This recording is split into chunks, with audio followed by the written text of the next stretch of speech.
উত্তর কোরিয়া থেকে মারাত্মক একটি খবর বেরিয়ে আসছে। উত্তর কোরিয়ার বর্তমান সর্বোচ্চ নেতা কিম জুং অন নাকি তার কিশোরী মেয়ে কিম জু ইকে নাকি ভবিষ্যতের নেতা হিসেবে বেছে নিয়েছেন।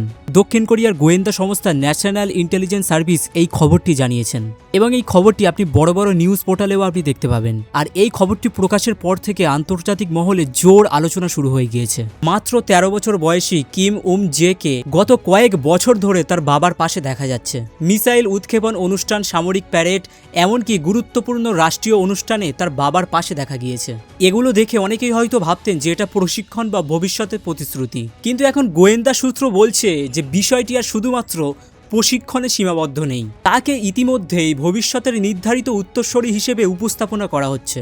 উত্তর কোরিয়ার ক্ষমতা সাধারণত পারিবারিক ভিত্তিকভাবে হস্তান্তর হয়, এটা আমরা সকলেই জানি। দেশের প্রতিষ্ঠাতা কিং সাং থেকে শুরু করে তার ছেলে কিং জং, তারপর কিং জং উন, এভাবেই ক্ষমতা এসেছে একই পরিবারে। তাই কিং জু যদি সত্যিই উত্তরসূরি হন, তাহলে সেটাই হবে এই ধারাবাহিকতার পরবর্তী অধ্যায়। তবে একটি বড় প্রশ্ন আছে, উত্তর কোরিয়ার মতো কড়া ও রক্ষণশীল রাজনৈতিক ব্যবস্থায় একজন নারী নেতা কেমনভাবে গ্রহণযোগ্য হবেন?